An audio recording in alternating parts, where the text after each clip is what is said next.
This is Sports Stuff with Jim and Muff. Let's go. Let's go. Who's pumped? I'm pumped. Alex, you pumped? I'm pumped. Everybody's We're pumped. all pumped. We're all pumped for, what are we pumped for, Jim? The madness, brother. March Madness did continue this past week. So did the NFL offseason with some high-profile trades and a lot of intern action on this week's episode. Played into a lot of what was going on in the world, not just in basketball, but outside of basketball. Hey, Randy? Sure. Oh, good. Glad Randy is not able to make any guest appearances outside of the intern. I'm just waiting on my segment, bruh. We did give him very specific instructions to stay in his segment. Nah, that was Bernard. Oh, okay. Bernard had very clear rules. I think Randy's a little bit more of a maverick in this situation. Wild card. Don't forget to follow us on our social media at Sports Jim Muff on Instagram and Twitter, sportsstuffw.Jim Abraham Muff on Facebook. You can also find us on the YouTube. Maybe some more video content on the rise. We're getting into the Instagram Reels more and more. Yeah. We're doing good things. We're getting some traffic, some buzz, some play, if you will. We're going to provide some more clarity on the winners of our March Madness contest today. Let's screenshot that so that ESPN can't rob us of that. We can't get people their prizes. Let's make sure we get that done. We can't get that done. We won't be able to provide an update for the women's tournament, but we won't be able to provide a true Final Four update for the women's tournament just yet. $64 winner. $64.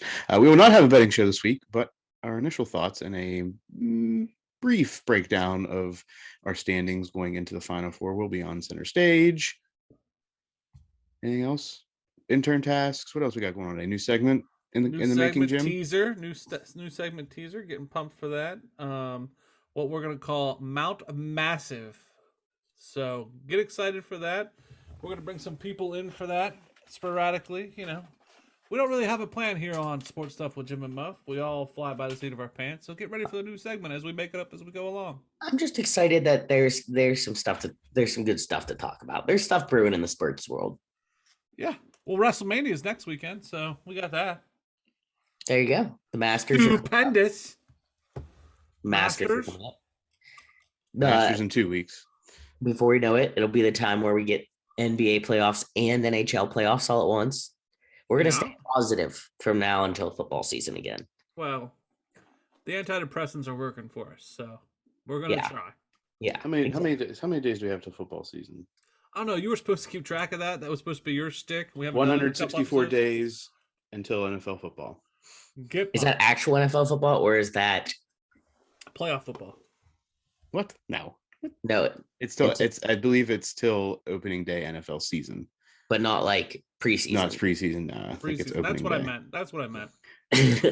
Playoffs, preseason, bookends. They're bookends of the NFL season. Right. That's not even the football that matters to me. You guys are all big on the NFL. I want to know the countdown till college football. You can do that. Figure that one out for us. I'll figure that out for you. Let's get into the show. This is the madness. Or as Jim likes to madness, say, brother.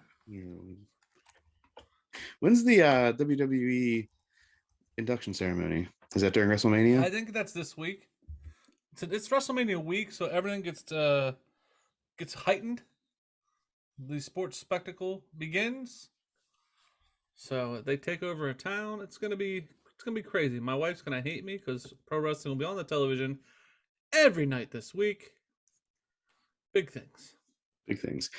The March Madness, the basketball madness, is coming to its culmination. In the men's side, the Final Four is set. We've got Duke, Villanova, Kansas, and North Carolina in the Final Four. We're going to do a quick recap of how we got to this point. So in the Sweet 16, we had Arkansas take out number 1 Gonzaga 74-68, stifling the high-powered offense of the Zags, getting Chet Holmgren into foul trouble. A little bit of a controversial situation. Chet Holmgren, some people were saying were some ticky-tack fouls in that one early that kind of took him out of the game and put him on the bench for more than he would have been. Alex, I think you got a chance to watch most of these games. What were your thoughts? I mean, I don't think any of the officiating was good in this entire tournament, to be honest. So I didn't really point it out as a clear loss. You're the number one overall seed. You should beat Arkansas. I don't think you can blame that loss on that. Were some of them controversial? Sure. But so are a million other things in this tournament. End of story. Villanova takes out upstart Wolverines of Michigan and Juwan Howard 63-55, showing that they are worthy of the number 2 seed and take care of business. Jim, how do you feel now that your favorite Michigan alum and coach was out of the tournament earlier this weekend? It's kind of upsetting for the Big Ten. You know, I may hate the maize and blue, but I am a big fan of the Big Ten, so I do not like the fact they're out. Got it. Yeah, Big Ten did not have a good showing this year. Houston takes out another number 1 seed, this time Arizona, ruining the Wildcats' run to the Final Four with a game that ended 72-60. Houston pretty much handled this one from start to end. Arizona was never really, I mean, they were in the game, but it never really felt to me watching this game that Arizona was going to win. I liked Houston as a team this year. I think they were athletic. I think they were a solid team. I mean, yesterday obviously was unfortunate. Spoiler alert. But I mean, I took Houston money line in this game. Just it. Say that. Duke handles the business versus Texas Tech 78-73 with Paolo Banchero, aka the person that Coach K's nephew drove drunk home, stealing the show, netting 22 points in the win. Let's talk about, we'll keep it to basketball. Stick to basketball. Hey, it was a news story at the beginning of the year. It was overshadowed by Cascade You every downplayed time the we news touch. story. That's why Coach K hurried up and retired. It was like the tension, like shift attention. Like, No, that I'm was- gonna bust on Muff for once. Like, this is. Oh, I'm for gonna once? call you You've on been doing it all day. I wasn't Doing gonna it all say- day. You cut out UNC. You're like, I'm gonna go with the betting smart money. Here they are. You downplayed the Duke story when I brought it up and said, well, he doesn't really matter anyway. Why is this a story? Blah, blah, blah. Now you're marching it down, buddy. You might as well be an NC right now. You might as well have blue on. You might as well just be Hey, both Sean teams are blue. Tabaki. Well, I think this is an NC State, Jim. This is an NC State. I mean, you might as well be in North Carolina. Like, I don't understand where this is coming from. You're worse than me in Ohio State right now. That's not true. Wow. I'm gonna have to call bullshit. I'm gonna have to bring it back down. I feel like this is gonna be like hate week though for Muff. Yeah, Right? this is. I'm not gonna go as crazy as Jim as every day I've got a random shit post on Duke. I'm just gonna let this play out throughout the week. Well, I will say that does bite you if you end up losing. So don't do that. Don't advise it. Next, the Peacocks of St. Peter's continue their run against Purdue on National Peacock Day. Pretty cool that happened on Friday. They were down most of the game, but they took control late with about 8 minutes left in this one in the second half en route to a 67-64 win. The Peacocks win on National Peacock Day. You think that was rigged, Jim? We'll get to the rigged part of this here in a moment. Wasn't the Peacocks on Peacock Day? No, I didn't even realize there was a National Peacock Day. There's National Everything Day if you just look for it. There is. Kansas ends the Friars of Providence run on Friday night, winning 66-61, putting the clamps down on Providence, only allowing 34% field goal percentage on the night to Providence. Sometimes, okay, this is my controversial take on this. So we always say like the Kansas only allowed 34% field goals. I get that like good defense makes it tougher to get a good shot, but you also just have cold shooting nights sometimes. Like we always really credit the defense on that. And I'm like, there are games where I shot great against a great defense. And sometimes you shoot bad against a normal defense. I think we overplay that stat. Remember, they're still getting used to the new ball. Yeah, that's true. It was a new ball. It's new ball. And next, the Tar Heels of North Carolina kept their magical run going with a 73-66 win over UCLA. Roy Williams in attendance all weekend. Caleb Love stole the show with 30 points, including he did. 6 3-pointers, and helped ice the game away late in the fourth quarter. Didn't he score like 27 of his points in the second half, I believe? Yeah, it was almost all of his points were in the second half. Yeah. Because if not for that, there's a good chance they may have lost, or it would have been a real nail biter down the stretch. Yeah. We all understand it. Like, I understand I'm the more flamboyant. I cut out the M's BS. Muff is very passive aggressive. When we look at behind the curtain, his magical run, Muff puts in the nice fancy words. Hey, when you write the story, you get to write the narrative. That's all I'm gonna say. Mm-hmm. People don't remember the losers; they only remember kings. Yep, Kings stay kings.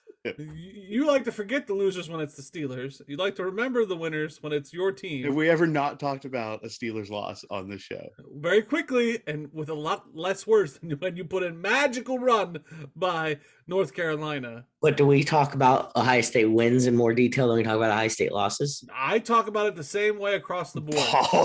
Oh, let's listen to the Michigan loss. Please, listen. Go back and listen to that Michigan loss. I went in depth. What? Not my fault that the losses don't happen very much. We don't talk about Chargers losses, Browns losses, Bengals Those losses. teams suck. Like, there's not much to say. They do it every day. Wait, the Bengals who went to the Super Bowl, the Chargers who made it. Bengals are my third number team, so they don't really get a lot of fanfare anyway. Browns and Chargers lose all the time. I love people that have like third teams. So you're always happy because you have 3 teams. I mean, you got 3 You have champs. to be. I like it. Well, Jim lives in Ohio for professional sports, so he needs 3 teams. Right. I'm not even. I was gonna say I'm not even knocking him for it. I'm jealous that I can't root hard for 3 teams. You got to. And yet, Alex and I still stay faithful to the Pirates. That's all I'm going to say. Oh God, Wow. It's hard, man. It's tough. It's tough being a Pirates fan. Miami won the battle of the double-digit seeds in the Sweet 16 and sent a third ACC team into the Elite Eight on Friday night with a convincing 70-56 win over Big 12's Iowa State. Miami pulled away in the second half, outscoring the Cyclones 38-27. I was gonna say it was definitely one of those second half wins. And that took us out of the Sweet 16 into the Elite Eight. So going into the weekend, how are we feeling about stuff? Alex, do you have any thoughts going into the weekend's games? Anybody that you're rooting for, pulling for, hoping for? The Elite Eight. I thought Houston. I was big on Houston, especially after that Sweet 16 game. Didn't obviously work out great. I mean, I wanted St. Peter's because I want the story of St. Peter's. Kansas, Rock Chalk Jayhawk, Big 12 stand, was rooting for them. So, and I wanted Duke to win because I had a feeling UNC was going to win, and I think the Duke UNC Final Four matchup is going to be fun.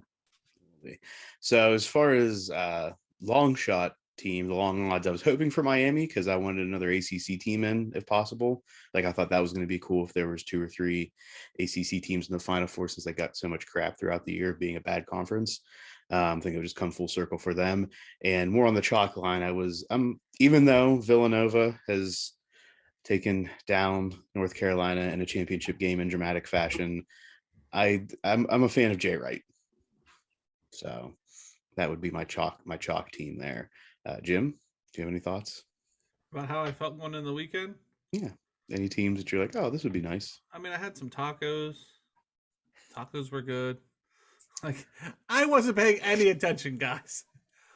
None whatsoever. At one point, Muff and I broke off and had separate basketball talk because I think we both felt like we were just going to start bothering Jim if we went much more into depth. No, I was enjoying your text messages, but like, I could care less about basketball. And when we get to the Final Four, I'll watch the Final Four.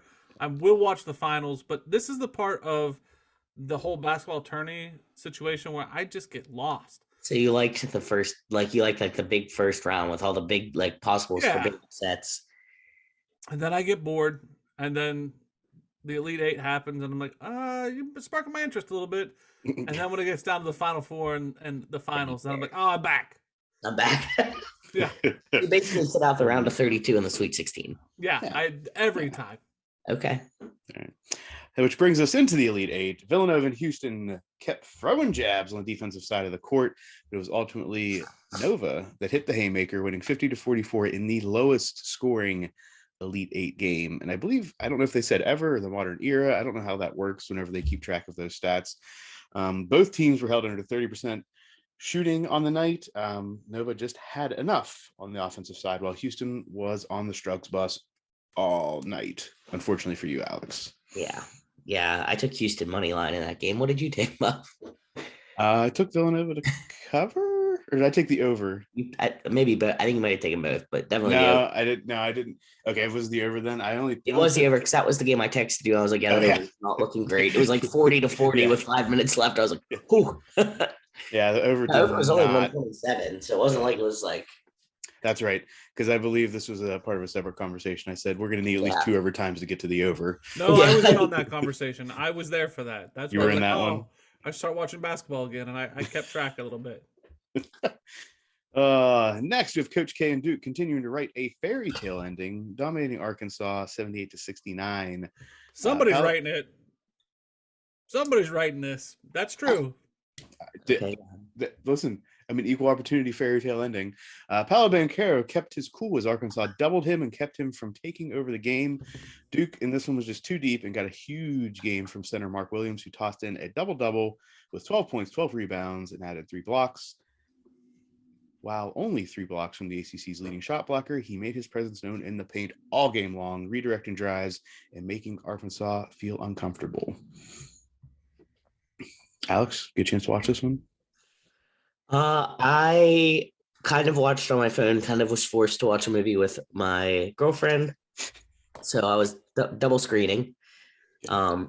Duke looks pretty good. They do. Yeah. I mean, first of all, I want to say that I brought up the fact I asked you about rigged or not rigged, and Jim kind of blew it off at the beginning. It's coming. It's coming. Now you're see what I was now I brought up earlier on that there was a potential for rigged with the UNC Duke Final Four. That's where it's at. Could there be a more ratings grab? I was just gonna, and I think you blew it off because you didn't think it would really happen.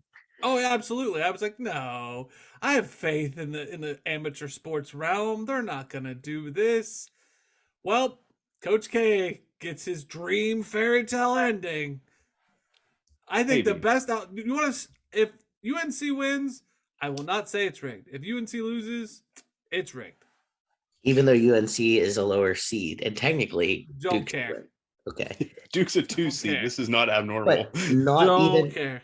Not even. But the funny part is adding to the rigged story of UNC spoiling Coach K's last home game. It's not. He comes back for revenge. Coach K gets that title and gets to retire a champion. I'm out. I'm done. You will no longer follow college basketball ever. No, you will not. I'm gonna die with my money. So nothing will change. But yeah, that's what I said. I will not bet. I will not do a bracket. I will not put any money down. No. We clip that. Clip that forever. In the next game, Kansas used a huge second half to beat Miami 76-50, outscoring Miami by 32 points after the break. The Jayhawks dominate the paint and take advantage of a Miami team that got in foul trouble and is not deep enough to keep pace. This was really just Kansas decided they were going to win this game. Yeah, Miami was up 6 at the half. Yeah. And lost by 26. I agree. I like Kansas. I've liked Kansas all year. I've been on Kansas. I've watched Kansas a lot as a Big 12 fan. Kansas is my pick to win it all. Here we go. And lastly, North Carolina uses a strong first half and solid defense to build a 19-point halftime lead and never looks back on their way to a 69-49 win over the Peacocks of St. Peter's, and will face Duke in the Final Four. Armando Bacot with 20 points and 22 rebounds to pace the Tar Heels in this one. This was one where as soon as UNC came out as strong as they did, the game was over. Yeah, St. Peter's had used strong first halves and strong first 10 minutes to like kickstart them. Yes. And North Carolina just did not allow that to happen, and you could just tell it took the wind out of St. Peter's. I was just about to say that. Like they didn't get to ride that high. They just started flat and they did not have it in them to come back from that. Yeah. They also definitely were tracking the mustached guy. Oh yeah. Old Dougie Doug. Oh, yeah. They had their best defender on him for most of the game, and it was just that defender was too tall and long for him to be able to do anything. Yeah. Kudos to St. Peter's though. Yeah. I mean, you're 15 seed, you lost in the Elite Eight. Yeah, first 15 seed ever to make it to the Elite Eight.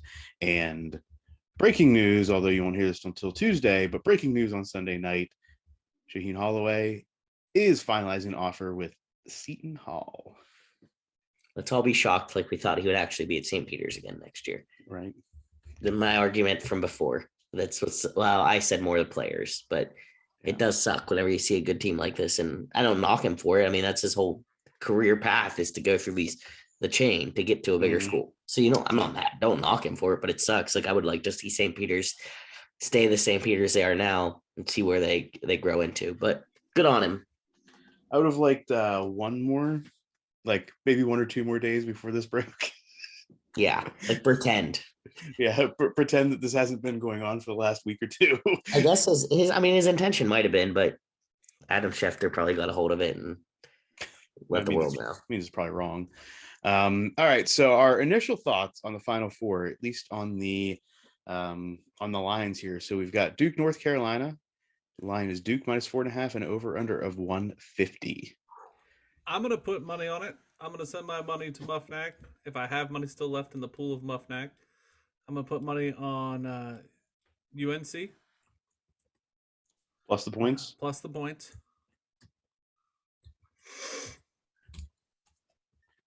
All right. I mean, if I'm going to go North Carolina, I might as well just go all out and just say money line. No. Just stay away from this game. You don't get to bet on this game. I bet on all of them. I bet on all of them. Officially? Like on the show? Yes. And you're taking UNC? The last two, I've taken North Carolina. Okay. All right. Go ahead. Moving along. Alex? Do it, Alex. Go ahead. Do it. Duke -4.5. Yeah, I knew it was coming. I just wanted to play devil's advocate, to be honest. You just want to be a dickhole. That's all you want to be. I like the under. Why dickhole? Like your choice of insult there. Why not? That was the first time that in my life I think Muff's ever thrown a straight insult my way. I know where I stand when it comes to UNC basketball. Right, like dang. I will say that if I bet on Michigan in the Michigan Ohio State game right to your face, you might call me a dickhole too. Wow. No, I wouldn't call you a dickhole. I mean, I'd call you something else, but that's not Jim's preferred. That's not his preferred slur. Okay. Right. I don't know if that was a slur. I actually definitely... do. I don't know. I don't know if I'm going to actually finalize Duke -4.5. Oh well. We'll but see. We're gonna leave it for the since there's no betting show, we got to get stuff out there. I know. I'm gonna be the foil here. I'll stick with it, but I'm probably gonna also put money on the under. In the other matchup, we have Villanova taking on Kansas. Kansas -4 over under 133. Kansas -4. I'm with Jim. Kansas -4. All right, I'm gonna put 2 on this one. I'm gonna go Nova +4 in the under. Oh, okay. I'm gonna go Duke -4.5 in the under. Then I'll add it up here. I wasn't really thinking about doing 2. Okay, so just a little precursor to where we are right now between the group in our win-loss records. The updates through the Elite Eight going into the Final Four. I am at 23-26 through the Elite Eight. Alex is at 26-30, and Jim is 16-20-1. Alex has stayed the course and bet on every game. I missed a day of games. So you're what? You missed 8 games? I missed 8 games, yeah. Okay. So we could be top. Percentage-wise, we could be pretty close. Yeah. I missed some games here somewhere. You missed every second every second 2 days of games each weekend. That sounds about right. Yeah. You were focused in for Thursday, Friday, and the bets never came to Muff for Saturday, Sunday. I've told you I'm sporadic with this whole watching That's okay. thing. I'm just proud of you for participating. Yeah, me too. That's it. So we're gonna go into the women's action here. Jim's got a breakdown of the Elite Eight. Yeah, matchups. so I'm gonna. I don't want to steal Alex's intern's thunder. I'm just gonna give you the previews and a little bit of what happened. For the Elite Eight, we have South Carolina, who beat North Carolina, versus number 10 Creighton, who beat Iowa State. They play on March 27th at 7 p.m. So right now, Number one, yeah, the game's probably almost over right now. Probably. We could probably do a live look in. I'm getting us a live look in while he goes. Well, that's what your intern should do. Yeah, but if the game's over, then it's not really a live. Then you should say it during your intern segment. Okay. Louisville, who beat number 1 Louisville, who beat Tennessee, versus number 3 Michigan, who beat South Dakota, plays tomorrow at 9 p.m. The late game tonight, number 1 Stanford versus number 2 Texas. Stanford beat Maryland to get there. Texas beat Ohio State to get there. Number 1 NC State beat Notre Dame to play number 2 UConn, who beat Indiana, and they play tomorrow at 7. Hey, Mac here. I was just saying I heard you from the other room while I was waiting on my turn, and I just wanted you to know that the live look-in with 4 minutes and 34 seconds left in the game, we got South Carolina Gamecocks up 74 over the Creighton Blue Jays 43. So it's looking like it's all South Carolina in this one. All right, I'll talk to you guys in a bit with some more. Yeah, I think it's going to come down to South Carolina and the winner of it's going to come down to them in UConn. That's my take. It's going to come down to them. So a real quick look at our bracket challenge updates on the men's and women's side. Mm-hmm. On the men's side, right now, as things stand, I have a bracket that is in first place, tied with Wilk. Mm-hmm. It does not look like Wilk can score any more points, though. I also have the tied for third place brackets in third, and then in fifth place we have Vincent Rupp, 15, whoever that is. But again, that person doesn't look like they can do a whole bunch moving forward. So that's where it stands in the top 5. But really what we need to look at is who has the greatest max potential. Which is? We have Alex, who has Kansas winning with a max of 1,090 points, which is the highest max value out there. We also have Cancel Baseball, ESPN commenter, who has Duke, which I believe this is, if I remember correctly, that's probably Golf Guru Garrett, if I had to guess. Right. And then Snippets from Sam with Kansas winning it all as well with 1,010 max points. So if Kansas wins, Alex will definitely be the winner, outlasting Alex. If Duke wins, Garrett will be the winner. And if none of that happens, I believe I will be the winner. Okay. And then on the women's side, Alex, thoughts? Go ahead. Oh, I was just going to say that I think it's funny that the bracket where I did stats and all this is way at the bottom. And then my two just going with my gut brackets are doing much better. Yeah, how that goes. All right. And on the women's side, right now we have pretty stacked at the top here. We have at TRich27 Twitter handle at the top with 740 points. And then NTMDRTR11. I have no idea who this is. In second and third place. And fourth place. With 720 and 710 points respectively. Has 3 brackets in there, all of which are potentially on top. And that person also has the highest rated brackets. So pretty much if South Carolina wins, that NTMDR-TR1 is the winner. If Louisville wins at TRH 27 is the winner. And if Stanford wins, Cardinal Calamity would be the winner. Now, where am I at in that one? I don't know what your bracket name is, Jim. It's NCAA is sexist. Yes. You are in last place. Okay. And you have the lowest max potential score as well. Did you really not know that? And you were just genuinely asking, or were you setting yourself up? I mean, to know. Theoretically, you may be able to win if UConn wins, since you are the only person that has UConn winning. Okay. I just don't know. Maybe TBD. Okay. Stay tuned. So we got to figure out that person in the women's bracket. We've got everybody else figured out. We'll screenshot it, see what's going on. Is afterwards. this you? Who? Claim your $64. Who are you? What is your name? Who is your daddy? What does he do? All right. And that ends the madness, brother. The madness, brother. This is the offseason. This is the NFL offseason. Lots of things happened this week. Not as much as last week, though.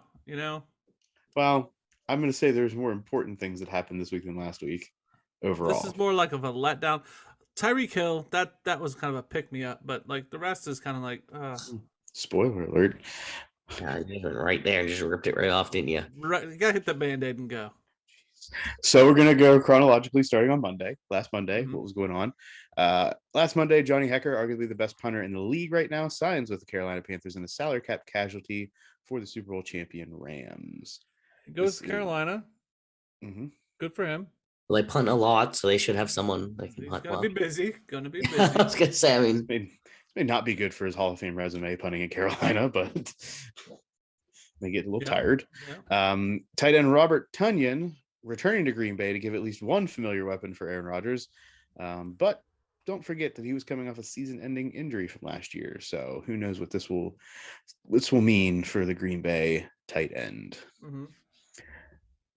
The banner thing on Monday was Matt Ryan traded to the Colts, answering the question, who will be the quarterback in Indianapolis next year? The Falcons only getting a third-round pick from this deal. Who's the winner? I tell you who it's not, Baker Mayfield. And I say that because there were a lot of Ohio people, and I've changed different places I work, and so I don't hear as much, but I will say that I heard that Baker was looking to go to the Colts, and the fact that this deal happened basically has ended his prospects for this season, that he is stuck in Cleveland. Isn't everybody? Yeah. Where souls go to die. Yeah, but really, the Colts coming out on top of this deal. The Falcons only got a third-round pick. I don't remember the salary situation, which is usually when you see this go down, is like what was absorbed on the salary end. I gotta think the Colts are the winners here.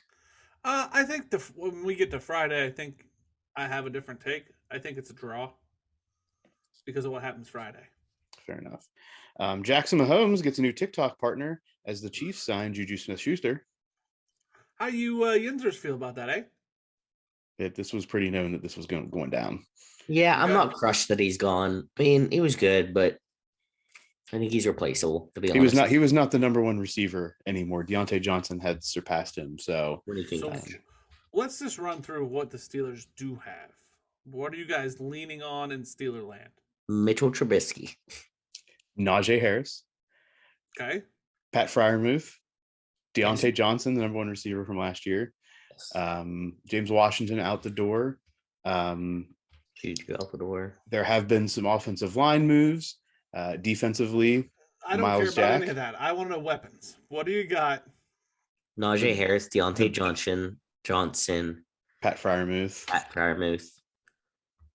Yeah, you got a receiver, a tight end, and probably one of the top 2 or 3 best new young running backs in the league. In a division that has all the teams have at least 4 weapons? Go ahead. Take me through the Browns' weapons. That's what I was thinking about. That was a question mark. It wasn't like me being a smartass. No. Don't other teams have 4 Sean weapons? Watson, Nick Chubb, who's at wide receiver right now for the Browns. Yeah, and they've gotten rid of theirs too. You're right. In Baltimore, you've got Lamar Jackson, Mark A Andrews at plethora- tight end. A You still have, plethora of running backs. you have Chase Claypool. At the Steelers, yeah, still coming Oh, back. that's true. Yeah. And Bengals, Joe Burrow. Joe Mixon. There's a lot of people that are high on Joe Mixon for next year because the Bengals actually have a line now. Mhm. And then at wide got- receiver, Jim, the Bengals have. They got some people. I can't think of They their have names. Jamar Chase. Yeah. They And got then the other guy too. after that, I'm not very good with the Bengals. Nah, they got another receiver. I just can't think of his name right now.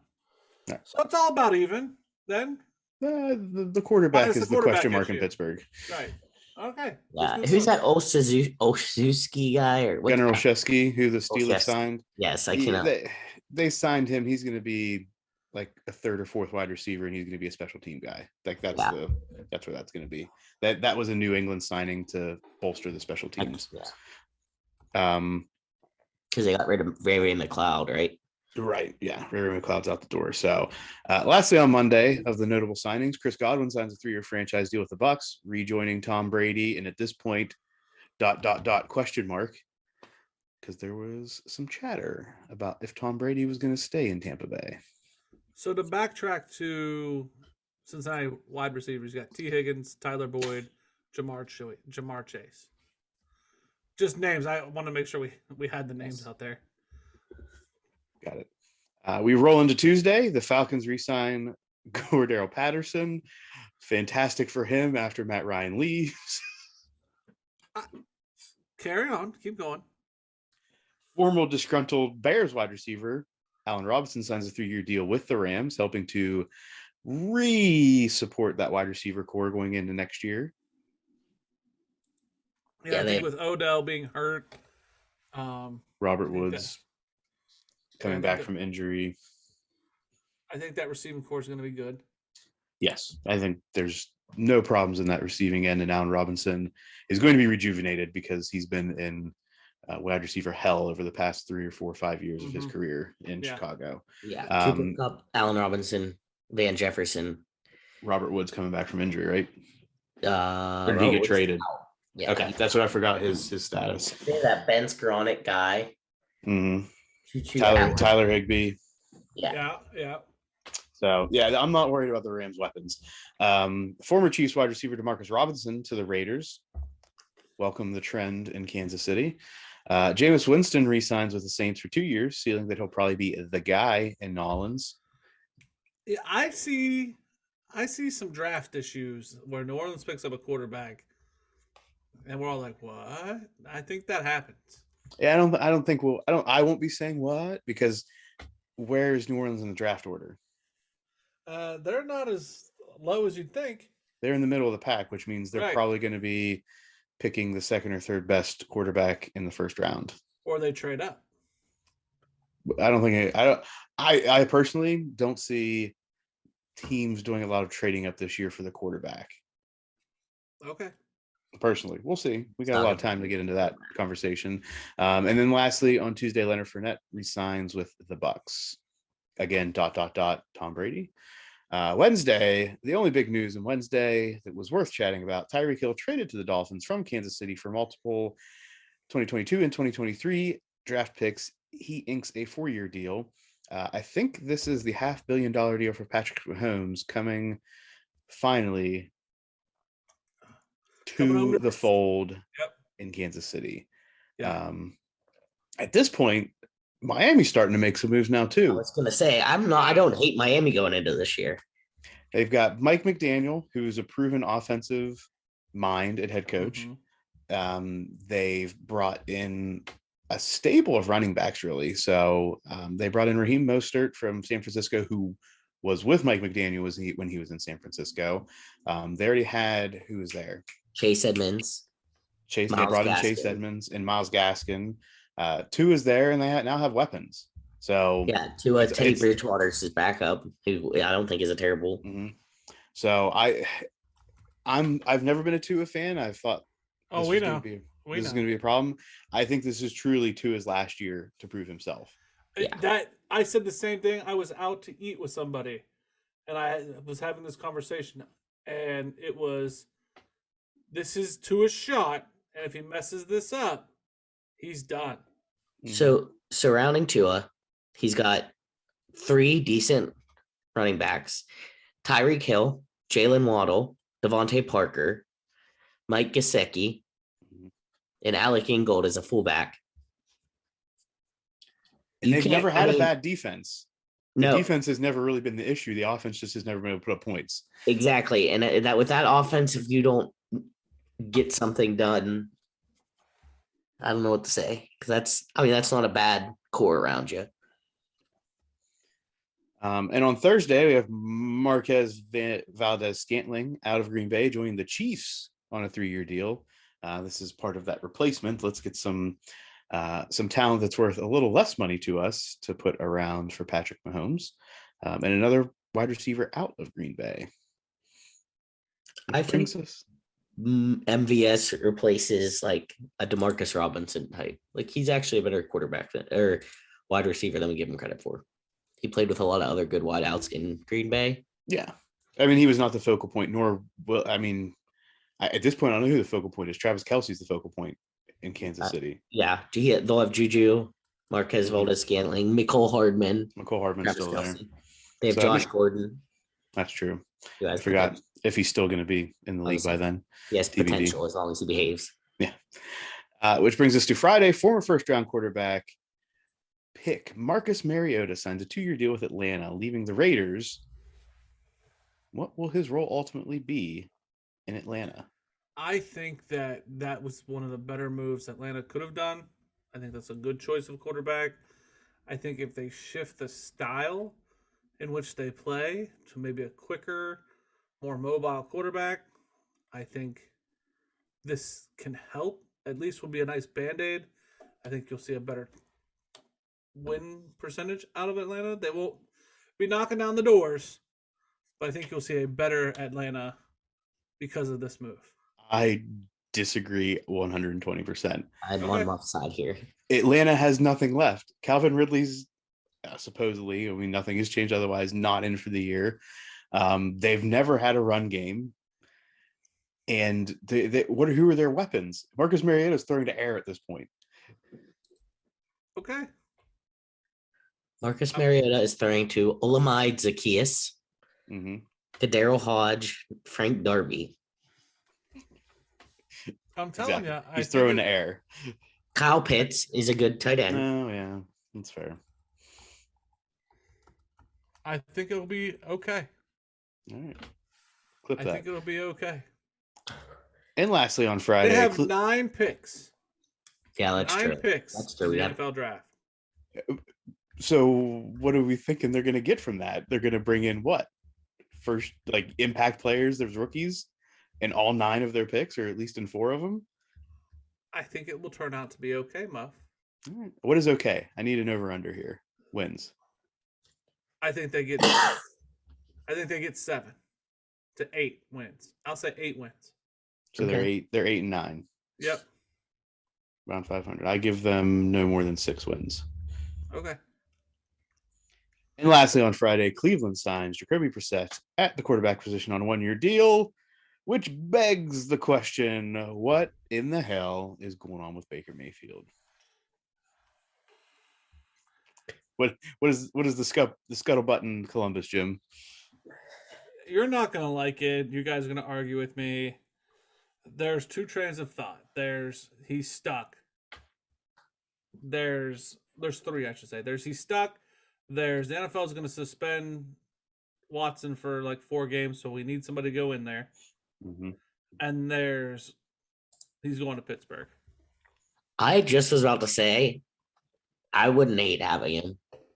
I mean, for the interim between now and when we find like the next franchise quarterback, I'd never have hated Baker Mayfield in the way he plays. So, yeah, that narrative's been out there, and I've known about the potentially to Pittsburgh. Mitch Trubisky is making like very good backup or very terrible starter money. So Pittsburgh has built in the opportunity to sign somebody else not at a high deal. I think Baker shot himself in the foot here. He said he wanted out very quickly, not realizing that his market value is not very high, and plus he has a contract that I think people have to eat. And at this point, nobody wants to take that on somebody that has an unknown injury situation with his shoulder moving forward. The other thing is he shot himself in the foot by playing as long as he played instead of pulling himself. If he banked all of his money, and I shouldn't say money, but all of his stock on Cleveland, and he thought Cleveland was going to pay him back. It's still Cleveland. Like, I appreciate you. I appreciate the dedication, but it's still Cleveland. Okay. Yeah, I don't see him going to Pittsburgh because it's in division. I don't see Cleveland trading him to an in-division opponent unless they're going to over ask, and the Steelers traditionally a miser when it comes to trades and stuff like that. I don't think there's going to be a common ground that they can meet if that were to be on the table. Can he play baseball? We'll take him to Pittsburgh. He can play for Pirates. An upgrade somewhere in that system. Yeah. Questions that are still remaining. What is going on in Arizona right now? A lot of Arizona fans are not happy. They don't seem to be making any moves. Even after the whole Kyler Murray social media buzz, is he going to stay? What's going to happen with Kyler Murray? They have re-signed Zach Ertz at tight end and James Connors, but there have been no other moves of note to improve a team that continues to stall really in the second half of the seasons and playoffs. And the Arizona fans are not happy. I really don't know, aside from draft right now, what they're going to pull from the free agent market. Okay. I hear you. And I hear you, Arizona. But you have Kyler Murray as your starting quarterback. Yes. You have James Conner as your running back. Good. Your wideouts are DeAndre Hopkins, who's older, but still good. Yep. Rondale Moore, not bad. Antoine Wesley, who really came on at the end of the season. You have Zach Ertz as your tight end. So just as far as offensive weapons, what do you want?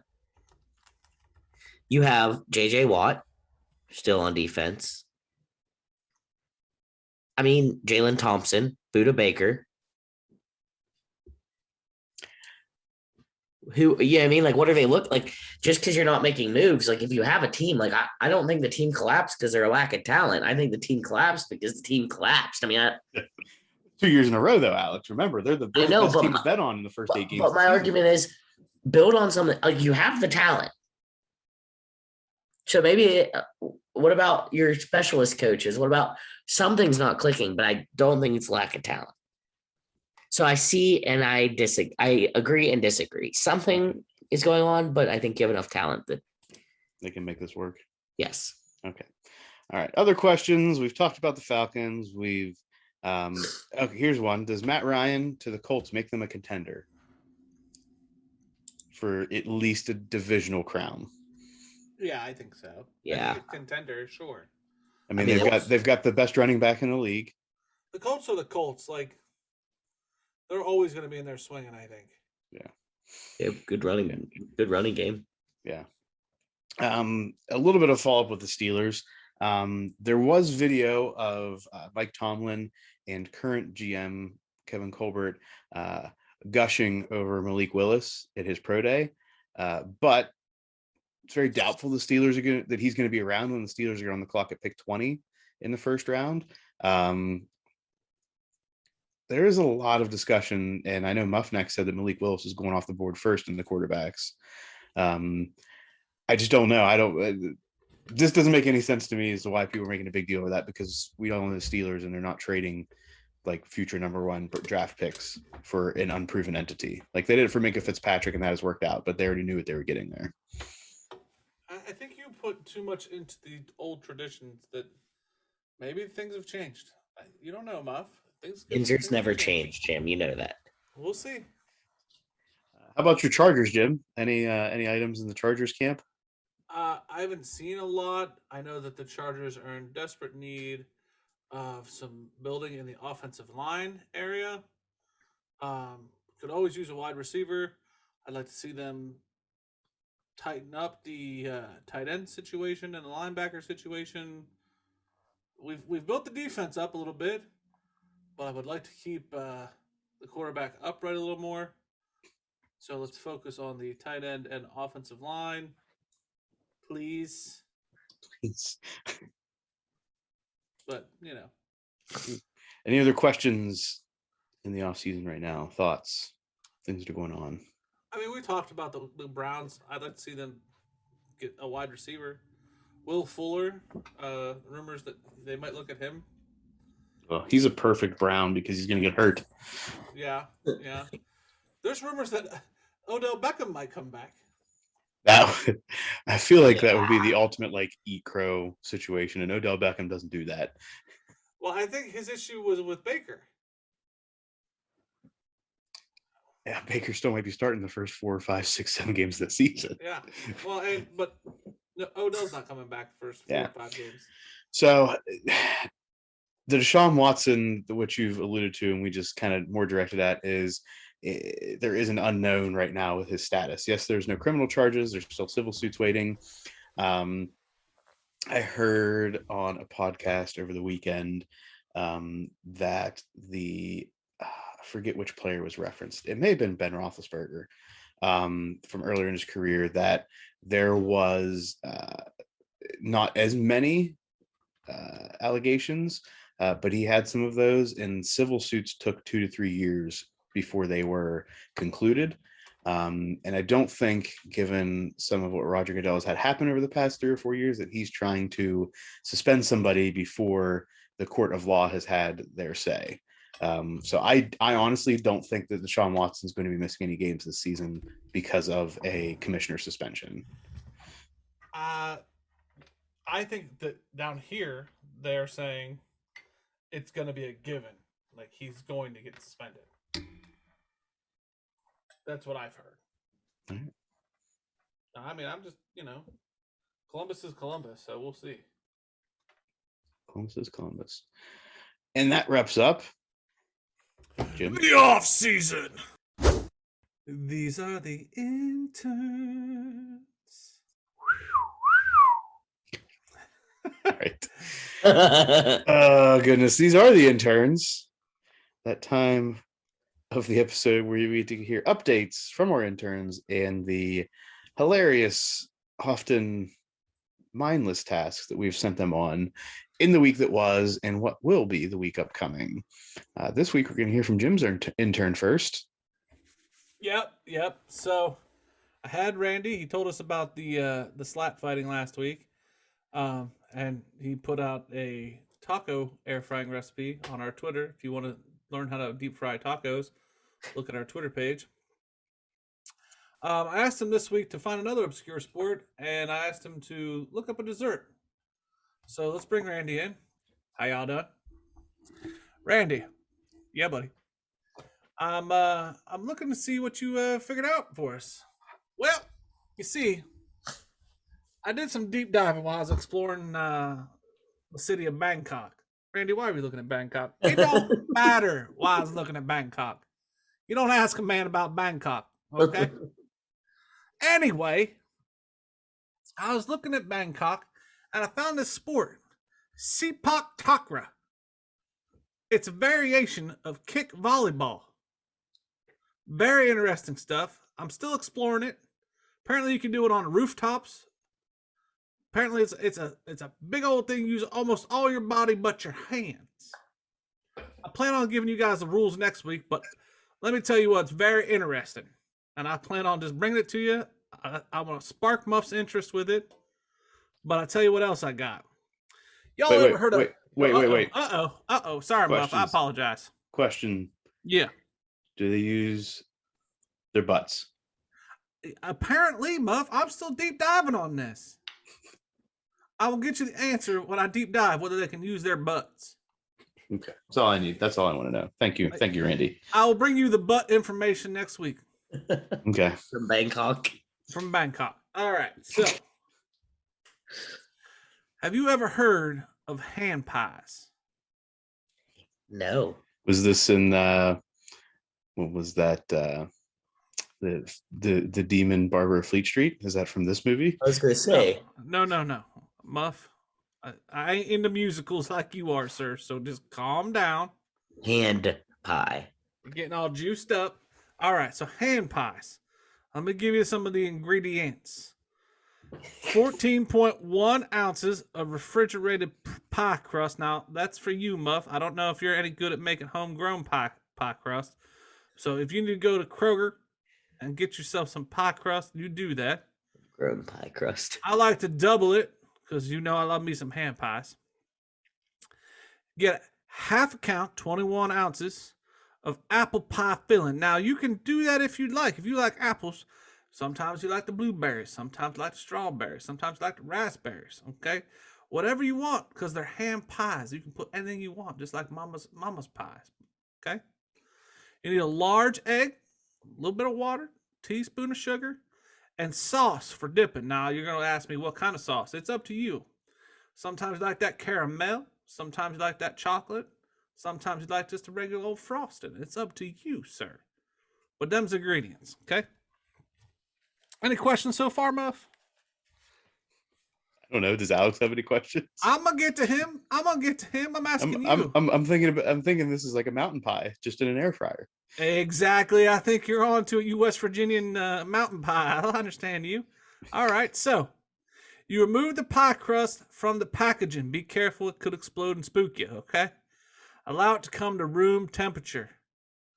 Follow the instructions on the packaging. Okay. Cut the pie into 5-inch circles using a cookie cutter. Place 2 slices of apples, if that's what you want, or just get a big old spoonful of whatever you want to put in them pies. With a little water on the tip of your finger. Make sure it's your finger now. All right. Moisten. What else would it be, Randy? Who knows, but I like to get my fingers in the pie. You know what I mean? Moisten the outside edges of the pie crust. Fold the dough over, filling it to half moons. It's like moon pies, but it's hand pies because you're eating it out of your hand, not your moon. Gotcha. Okay? Pinch the edges of the crust together. Then cripple the edges with a fork. Okay? Cripple? Why do we cripple things? Crimple. You make fun of the way I talk? I crippled them. I don't know what's so funny, Alex. In a small bowl, whisk together the eggs with a splash of water. Brush the pies with egg wash all over the tops. Sprinkle half teaspoon of that coarse sugar all over the pie. Make 3 slits in the crust. Preheat the air fryer to 300. What do you mean? What do you mean? Make 3 slits in the crust of the pie. Then preheat the air fryer to 350 degrees Fahrenheit for 5 minutes. Spray that air fryer with some good old non-stick and cooking spray. Place the pies. Place 2. I don't know how big your air fryer is. You can put 3 in there if it's a big old thing. And then let that thing cook for 10 minutes. Now, be careful when you pull it out, Alex. Don't burn the fingers. I know you're the medical degenerate on this here show. I'm sure you see a lot of injuries from their air fryers. Yeah, lots of burns. Your burn's burning. You know, you don't want your burns burning. You got to put aloe on there. Might have to put some gauze on it. Be careful when you get your pies out the air fryer. Okay? Then you can serve the hand pies with some caramel sauce, some chocolate sauce. I was gonna say, if it's apple, I'm not gonna put like caramel sauce on a blueberry pie, right, Randy? You wouldn't believe the stuff that caramel goes on, Alex. I tell you what. Okay. Now, you know what the best thing about a hand pie is? You can freeze it for later. I got a freezer full of hand pies. I tell you what. So I'll have this recipe up on the social media. I'll have my cousin do it if I can ever find him. But that's a hand pie recipe. Thank you, Randy. You're absolutely welcome, I tell you what. Go ahead, tell us. What are you trying to say? I think you're making fun of me again? I think he's making fun of the way you talk again. Don't be making fun of the way I talk. You said I'll tell you what. I just want to know what you're going to tell us, Randy. I'm going to tell you how to make good pies. Okay. You ever had pie, Muff? Oh, Randy, you're a character, that's for sure. Thank you. Is Randy done? Yeah, I think that's enough out of Randy. Next, let's go to Alex. Let's hear what Mac's got to say, since we already had a little bit of Mac earlier today. So the return of the Mac after the hand pie recipe. Yeah, Turn of the Mac. Yeah, he's been waiting on his turn. So Matt came back from the women's NCAA basketball tournament. You've been over there texting in the corner since he came back. So I don't know. I told him stick to basketball. He wasn't supposed to gain numbers, but you can't stop him. How Mac, old is come on. Mac? Put your phone down and get over here. How old is Mac? He's 40. Hold on. We don't ask those questions in the hiring processes, so we get who we get. But okay. We do not discriminate. I think he thought if he told us he was 40 that it would look more mature. There ain't no way that mother, 40. All right, go ahead. All right. You lied. Hold on, get over here. Hey, Mac here. Okay, so last week I went to the women's NCAA basketball tournament. I'm just trying to spread some equal love. And we talked a little bit about the Elite Eight earlier. We talked about how we had number 10 Creighton, who's been upsetting everybody. They are the first double-digit seed to reach the women's Elite Eight in the last 5 years. They upset number 7 Colorado, number 2 Iowa, and number 3 Iowa State. Really took a tear through Iowa. They're going to take on the number 1 overall South Carolina Gamecocks. I wanted to highlight on some good players we have. I think it's important we give them some recognition. So from the USC Gamecocks, we have an Aaliyah Boston. She had 22 boards and 28 points versus UNC. That's why she made my list of people to shout out. You go, Miss. Shout out. You go, Miss Boston. We have number 3 Michigan with Naz Hillman, who recorded 17 points and 10 boards versus South Dakota. They take on number 1 Louisville. And now at Louisville, we have Emily Engstler. Emily Engstler averages 2.6 steals per game and 1.8 blocks per game. You go, girl. Number 2 Connecticut. That's Jim's pick to win it all. They got all kinds of good players. They got Paige, they got Olivia, they got Aaliyah. They're doing good. When they're all healthy, they're doing good. Shout out. They take on number 1 NC State. NC State is looking to go back to the Final Four for the first time since 1998. This is also the first time in the Elite Eight since 1998. Welcome back to the party, NC State Wolfpack. We have number 2 Texas versus number 1 Stanford. Stanford is the defending champions. They returned 8 of 9 players who played at least 10 minutes per game last season, so they're looking pretty good. Stanford has a center named Cameron Brink. She averages 4 shots blocked per game. And we have NC State star. That was in the last game. Sorry, I forgot to mention that. NC State star center Alyssa Cunane. So we got some good players here. We got some good games. We already know the outcome, though. Unfortunately, Creighton did not win versus the South Carolina Gamecocks.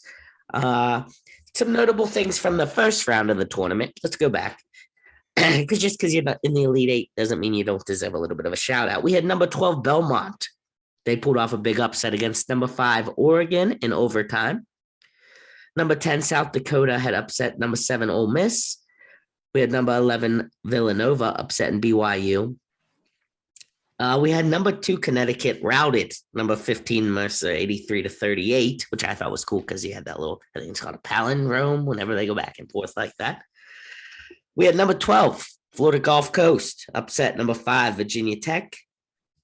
And number 4 Maryland dropped 102 points versus Delaware.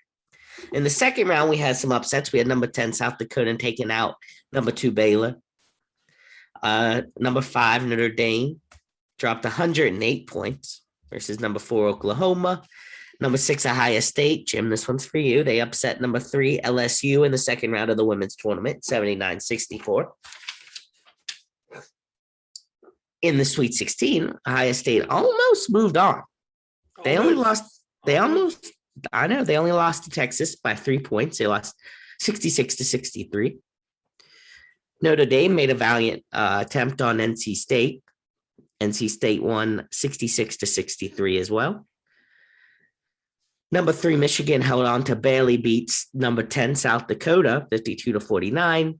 And we already talked about number 10 Creighton upsetting number 3 Iowa State 76-68. So that's kind of the overrun of the big highlights from there.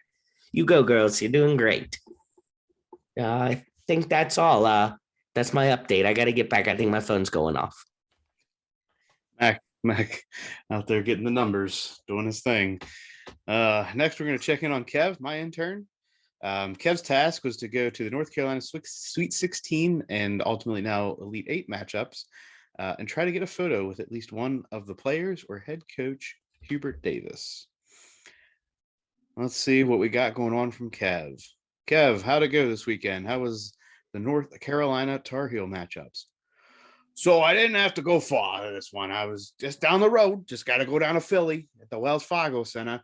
So, guys, I got to tell you, I think the word's out about me barging into Roger Dodger Goodell's office last week because Peeps was on high alert as soon as they saw me get into the arena. Now, I'm not sure if it's because of what I did with Roger or it may have been because of the shirt I had on because I said, I'm here because it said on the front, I'm here for the heels, and on the back it said fuck Adele. So I mean, maybe that was the problem. You never know.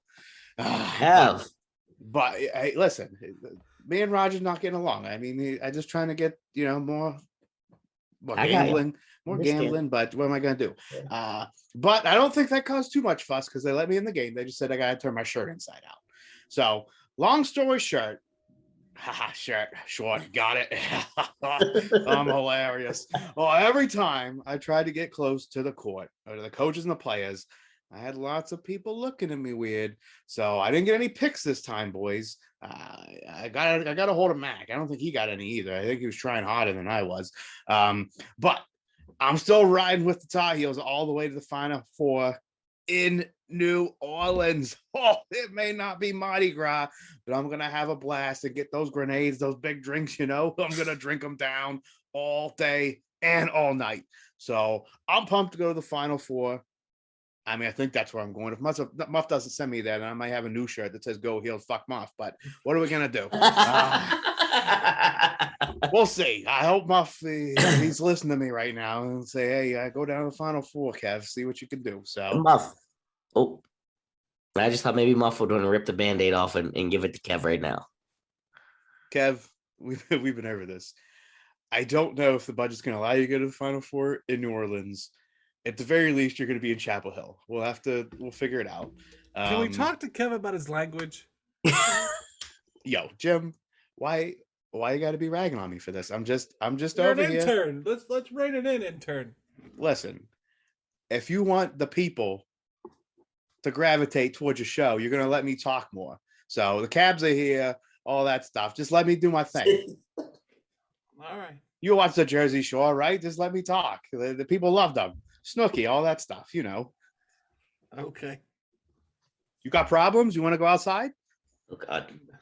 Kev. Jim. Oh.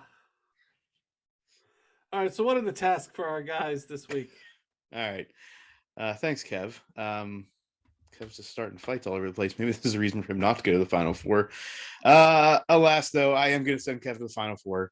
And just because he's a nefarious human being, Kev's task for the Final Four is to see what he can do to replace the confetti for the winners with the opposite team's colors.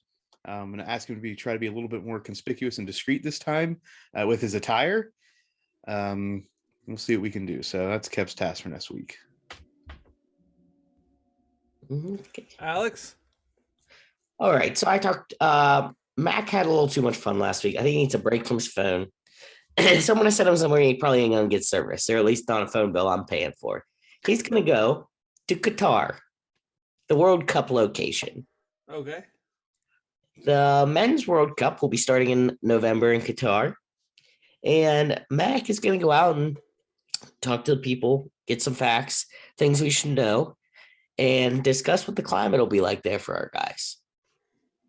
So I'm going to have Randy return for the CPOC Takra.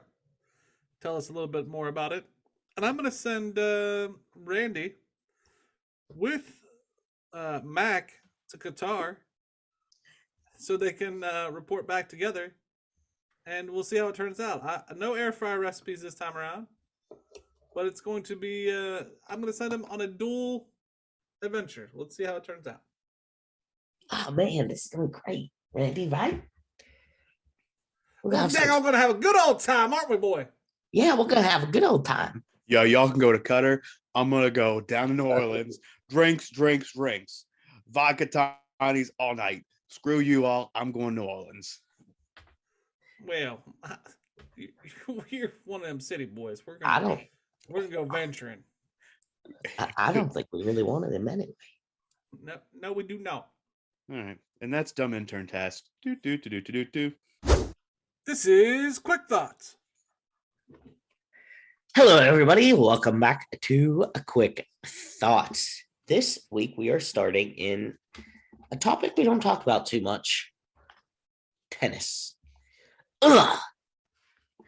Ugh. I'm not joining Right. in with that. Quick Thoughts tennis. Jim is not playing along.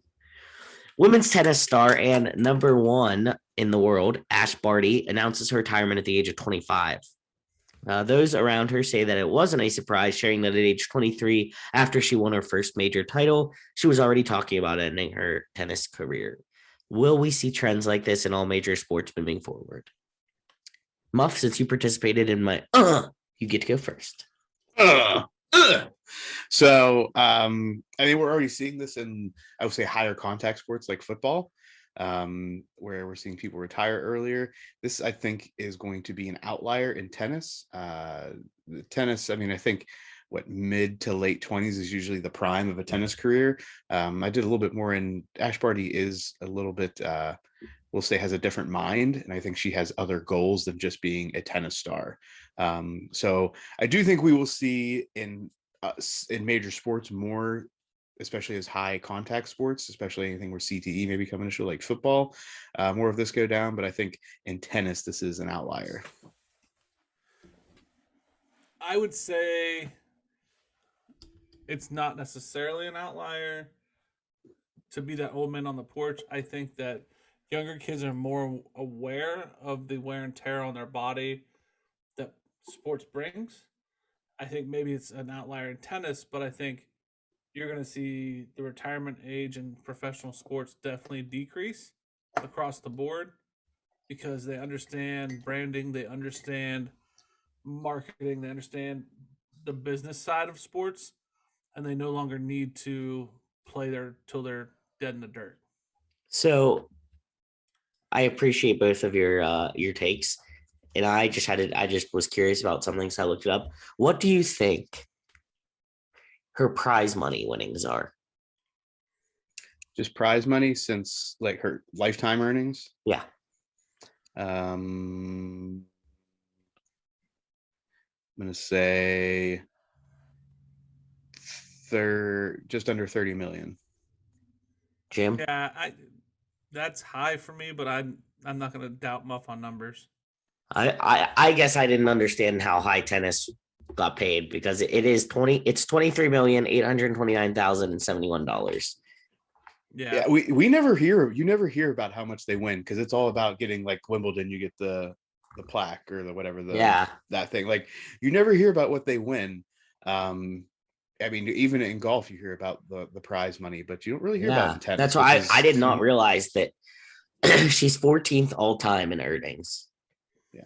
So at that point, you're like, I mean, as long as she invested it wisely and saved it, she would never have to work another day in her life. But not to have that conversation, $30 million is not a lot of money anymore. Well, depending on your lifestyle. Yeah. I can make $30 million stretch for the rest of my life. Same. At 25 years old. Are you making good choices?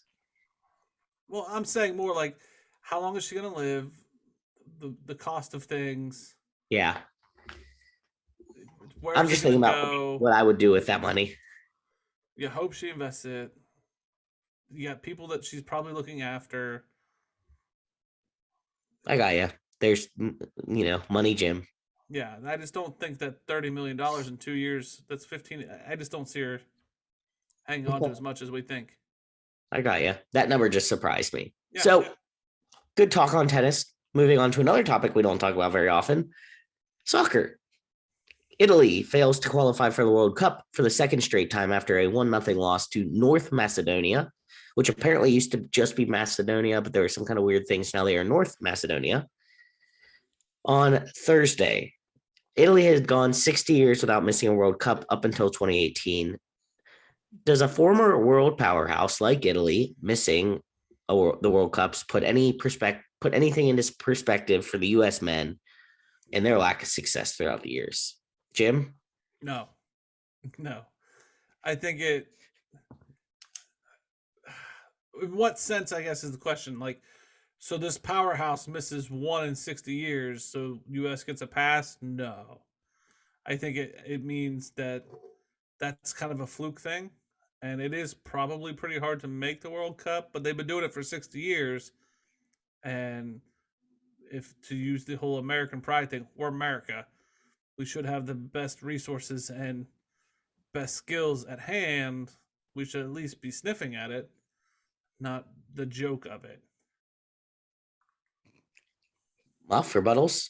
I guess number one, you say it's not the joke of World Cup talk. And this is Italy missing 2 World Cups. So they missed this. They missed 2022 Qatar. How many have we missed? I don't have that stat on me, Jim. The burden of proof is on the state, which is you at this point. So I think to me, this puts a little bit in perspective as far as if a team like Italy misses the World Cup. Granted, I think their competition is a little higher.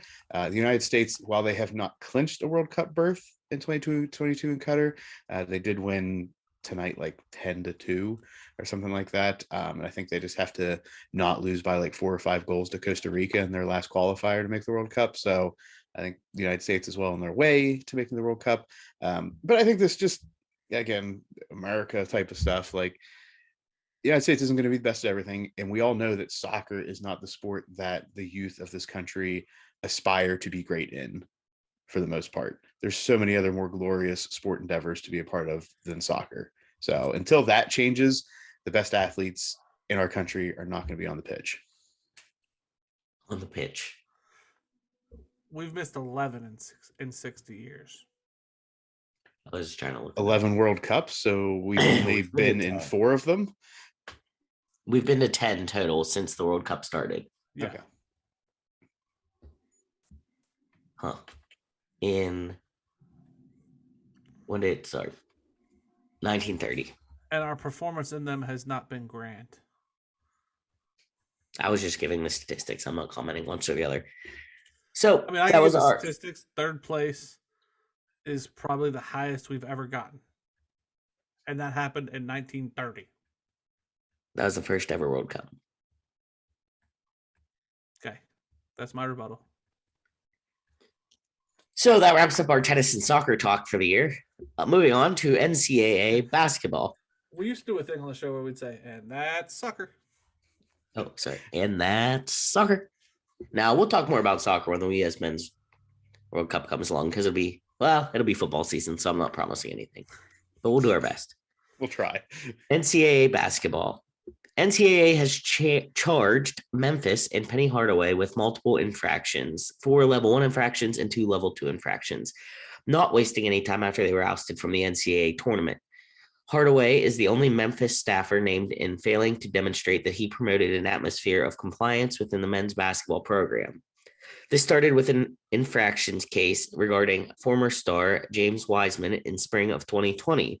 The case resulted in a 12-game suspension stemming from 2 violations. His mother accepted $11,500 from Hardaway in the summer of 2017, and Wiseman playing in 3 games while ineligible. How much longer will we see these types of actions in the NCAA with the NIL deals coming up? Muff? Wait. Yeah, Muff. Yeah, I think so. So, yeah, the money thing would, at this point, would be a non-issue, right? $11,500 is just a drop in the bucket for what this player probably could have received from NIL. He was a 1st-round draft pick, was a one and done with Memphis. So the money, I see that not being a non-issue. I don't understand. Like, I get it.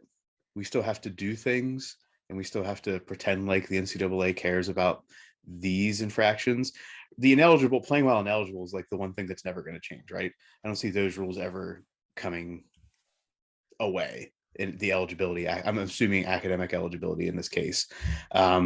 So at this point, just throw away all these monetary infractions and just focus on the things that you can actually currently enforce, and not the things that are by the wayside now.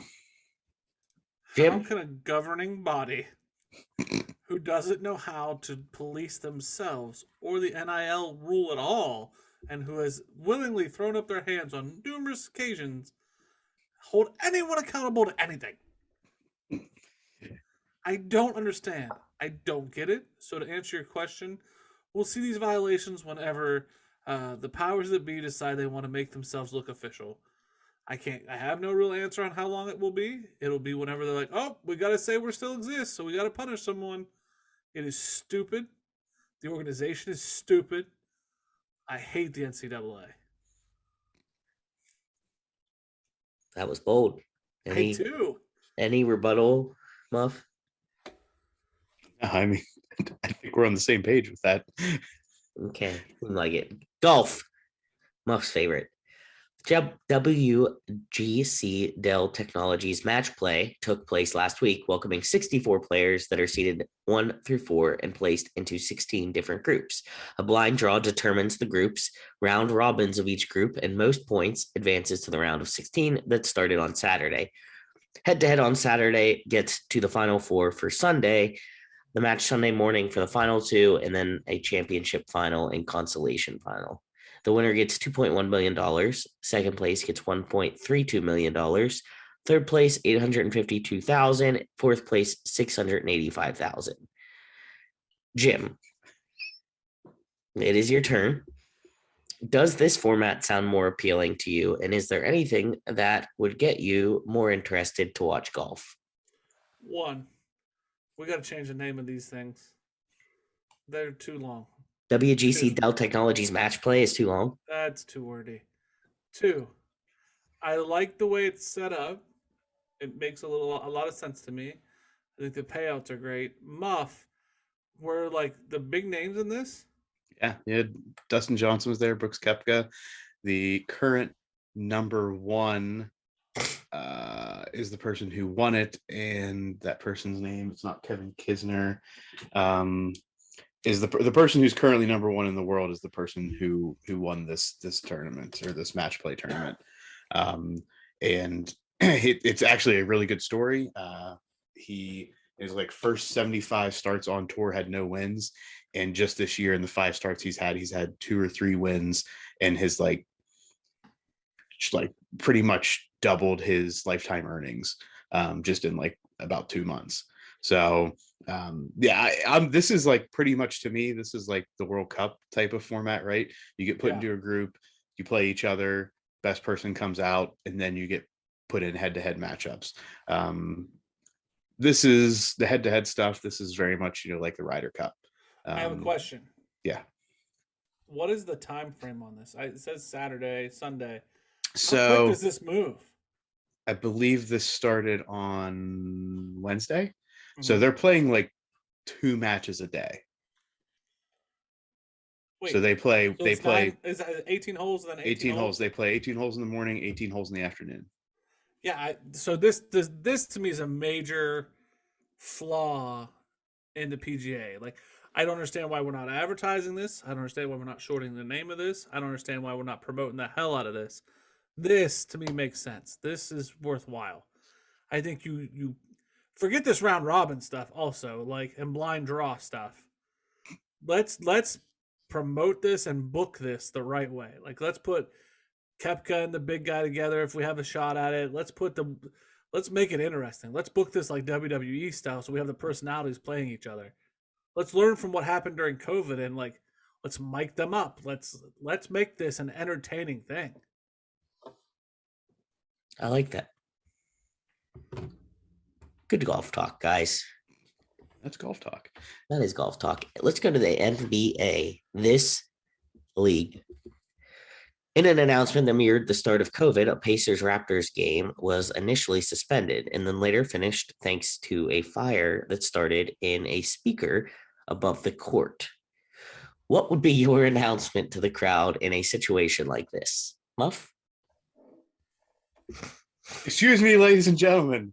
This will only take a second. Nobody's got anything. Tommy Boy. I heard Anybody? you. I understand. Anybody? Everybody get that? Good job, Muff. No. So I found this right, and I heard the person over the PA, and it was like, "Please, calmly exit the building. You are not in any danger." Meanwhile, there's like a dozen firefighters running around the arena trying to figure stuff out While it's on fire. Right. While you look up and you see this speaker like obviously flaming, I was like, I've got to say that. What else can you say aside from there's a fire above you? There's a fire above you. Please do not look up and exit the nearest exit and leave the building. Like, what else are you gonna say? Like, So there's so many things. Like, yes, we're making fun. There's so many things. To answer your question, I don't know what I would say, and this is why. And I hate being that Debbie Downer, but this is why. Because I saw it, and I heard the announcement they were saying, and I was like, why are they saying it that way?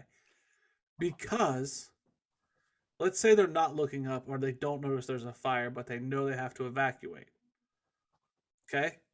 Mm-hmm. The first thought I had, and this is just me, and maybe it's because of I know what you're going to say. Society, you don't want to walk out into a mass shooter. Yes, I was just about to say that. You don't want that Vegas thing. You don't want that Ariana Grande concert. You don't want those scenarios. So that's why they have the public safety announcement that there is no imminent danger. We just need you to leave while we put this out. The building is on fire. There's no shooting. You're fine. And that's what's wrong with America. And I don't want to go to the soapbox, but when the building on fire is the less dangerous thing, like, hey, it's cool, we're just on fire. Like, that's the freaking problem. You're not wrong. That's one. Two, I find it cool and interesting and maybe sick on Vince McMahon's part that, like, during a pay-per-view recently, the same thing happened with the WrestleMania sign, like to promote the WrestleMania coming up. It caught fire not once, not twice, 3 different times above the crowd. Okay? They didn't stop the show once. They lowered the sign, put it out, put it back up, lowered it again, put it out, put it back up, and no one moved. But a basketball game, they'll stop. Last point. This is not the first time this has happened in the NBA, correct? As of late, like, if you look, I think this happened like last year or the year before. I know it's happened since we were on the podcast, where a fire has happened at an NBA arena. I think that's interesting. Those are my points on this topic. 3 years ago, I forget what game was it. Was it Golden State or whoever, where they had everybody leave in the middle of the game whenever COVID was starting to take over the world. But there was a fire. Yeah. Or some kind of emergency. Just so you know, I have what I would say. Go ahead. I would say it's getting hot in here. Please do not take off your clothes, but please do exit through the nearest exit. Well done. Well done. I give Alex a point. Yeah, point to Alex. Yes. Moving on, Kyrie says that he's not sure what's going to happen after the season, but he'll chat with Durant, and he doesn't want to leave Durant's side. How do we think this will end? Jim, do you care? They'll be together. I think that's smart on his part. I do care because I think that's probably the most interesting thing for me in the NBA right now is that saga. Yeah. I think that's a cool thing. I like everybody else in the world. I wish COVID hadn't happened because I think that dream team versus the Lakers dream team would have been a great matchup. And like, I think we'll look back in 20 years and be like, man, that's the thing we missed out on. Yeah. You can laugh, Muff. That's what I think. Any thoughts, Muff? The geriatric Lakers, is that who you're talking about? I mean, that was a hell of a build-up. That could have been the fight we wanted to watch. Yeah, the Lakers are the one that screwed that up. Anyway. Not the mask not wearing, vaccinated saga that is the Nets. You're right. We were actually good this year. And Kyrie can play in Brooklyn now. So what are we gonna do? I want this to work. I want this to happen. Kyrie just doesn't have a good track record. Neither of these two players have a good track record in staying with people. Yeah. That have been like their Batman and Robin situation. Yep. They both are terrible at it. So I want it to work out because I think it would be a good like team combination, a good building block for team. I think one of them is going to screw it up. I really do. That's fair. We'll see. All right. That was basketball talk. Now we will move more into Jim's world with motorsports. All right. Formula One's 20 drivers came close to boycotting the race in the early hours of Saturday morning after a missile attack on an oil depot 10 kilometers east of the circuit raised concerns about security at the venue. Saudi Arabia's Minister of Sport, Prince Abdulaziz bin Turki Al Fasil, said his country would not have hesitated in canceling this weekend's Saudi Arabian Grand Prix if it felt there was a genuine security threat to the event. Thank you, Jim, for making that the topic with the full name. Any thoughts, Muff? Okay. First, Prince Abdulaziz bin Turki Al Faisal. I don't. Look at him trying to show you up. No, I had to look at it like 5 times. And I still don't have any idea if I said any close to right. It's 6 miles away from the site. Like, how is this not a concern for the safety of the drivers? Something got blown up by missiles 6 miles from 6 the miles site. away. Like, that's the difference between like Wheeling in the state line of Pennsylvania. Like, if I heard something's going on in Wheeling, guess what's not going to be happening where I'm living? I'm not going to be like putting on this major event where people can easily just mass casualties. Like, how in the world does this go on? Anyway, I think the drivers could have taken a stand, and old Princey there wouldn't have been able to do much about it. Well, Jim? First off, Muff, you're wrong. Because you're in Saudi Arabia, and I'm pretty sure he can do whatever he wants to about it. 1. 2, you're right. Was it his bombs? Well, Muff, and I've been doing this pro wrestling against WrestleMania. I'll just handle it this way. So the WWE had an event in Saudi Arabia, and they wanted to be paid for the event, and they were negotiating it during that pay-per-view, and the prince decided, I don't feel like paying you right this second. So there was an argument. The pay was still debated. At the end of the flight, or at the end of the event, Vince decided to pack up the plane and get ready to go. That flight was delayed for a good long time because of wink, wink, mechanical error. Wink, wink. And then the pilots got tired. Wink, wink. And that was actually Pat McAfee's introduction to the bigger universe of WWE. Like, the Saudi prince put the brakes to that. So if the boycott lasted very long, the drivers probably wouldn't be racing. 1. 2, what causes you to put a delay? If missile's 6 miles close to you, does it have to be 3? 2 miles? What causes you to cancel an event? I want to know. Yeah. Yeah. We're just going to move forward. Yeah. We're going to go back to America. And we're going to talk about NASCAR. There you go. Yeah. Randy's happy about that. I'll tell you what. NASCAR issued steep penalties against Brad Keselowski and his new race team Thursday for illegally modifying a supplied part on the next gen car. Keselowski was docked 100 driver points, and the number 6 Ford team docked 100 owner points. Matt McCall, his crew chief, was fined $100,000 and suspended for the next 4 Cup races. The penalty plunged the 2012 NASCAR champion from 16th in standings to 35th in the standings, behind every other full-time driver in the field. Keselowski is in his first season as a driver and part owner of RFK Racing. Additionally, should Keselowski qualify for the playoffs, he'll be docked 10 points at the reset ahead of the first round. Jim, break it down. So that was a level 1 offense, and he just got buried. All because he modified his car. And we had joked, and I'm only doing this NASCAR thing because we had joked that, like, they'll find a way around it. Like, everybody's got the stock car this year. Everybody's got the same parts, same everything. It has to be the same. But it's racing, so they'll find their way around it. Apparently not. Apparently, if you do, they will catch you and they will bury you. They will find you. And that's what it feels like. It feels like Taken. So, like, I don't think we're going to have any cheating unless you're really, really, really, really good at it. That's one. The other thing I want to talk about in the NASCAR area about these new cars. So during the road race today, because of the one hub wheel, you only lock it on with one lug nut. It flew off and hit the fence. So these new cars, while you may not be able to cheat, I don't think they've got them figured out. Well, yeah, because what if you lose that one lug nut and it flies off and hits the fence? What's holding the wheel on? Nothing. Goodbye. Like, at least do two. Right. It's bad. So, like, the new cars, while great and everybody can get in, like, a new owner in NASCAR won today, which is great. But these cars are dangerous, and it's a different racing.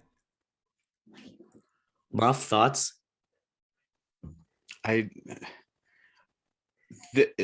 Level 1, is that like low level violation? Yeah, there's 3 tiers. Okay, so if you get a level 3, you may as well just pack up and call it quits. Take your car home with you, like yeah. See this stock car racing is supposed to be stock car racing, and everybody. I mean, I've known that there have been these different ways to get around it and everything like that. So, I mean, I think that's good that they're truly making it stock car racing. But at this point, if we're going to go this far and do all these things, then let's just make one manufacturer make all of the cars. Like, let's just make it a true stock car. Everybody gets the same car from the same manufacturer, and just make that manufacturer pay like $1 billion to be the namesake for NASCAR. Like, let's just do it that way and get it done. That's the best point. Award him a point. That is a great point. I go with Muff. All right. Well, I think that wraps up our quick thoughts. There were a couple points awarded. You got a point. Now, I know that was a tiebreaker because that makes Muff win because he got +1 for NASCAR. Before that, we each got a point. I got my point that you guys awarded for my announcement. Jim received. I have to back this up. I feel like Muff got a point originally for his reasonable concern that missiles 6 miles away is bad. Jim also got a point during that segment for his comment that if 6 miles isn't close enough to be a concern, what is? I think I just appreciated that we all understood 6 miles missiles are bad. Yeah. I agree. That'd be it. All right. That brings us to the end of the show. We have 163 days until 153 days till the college football season starts. 163 days until the NFL season starts. That doesn't matter. 153 days till college football. Which means 145-ish days until the first football betting episode. Yeah. Of this year. Of the 2022 season. That breaks, what is that, like? Do we fire the interns? We got like 4 months? Yeah. Okay, so we're firing them at that kickoff. Don't interns usually have? Is that the normal intern time? Yeah, I think it's a summer internship. Okay, this is summer. They just started a little early. They're in different types of term settings. So stay updated with what's going on through social media. Engage with it. Like, retweet, share, all of the things. Get us on Facebook, Instagram, Twitter. Look at it on YouTube, and get excited for the upcoming baseball season. Or not. No. Ooh, okay. The crowd goes wild. We will see what happens in the baseball season. But until that time, remember, everyone, tell a friend, make a friend, be a friend.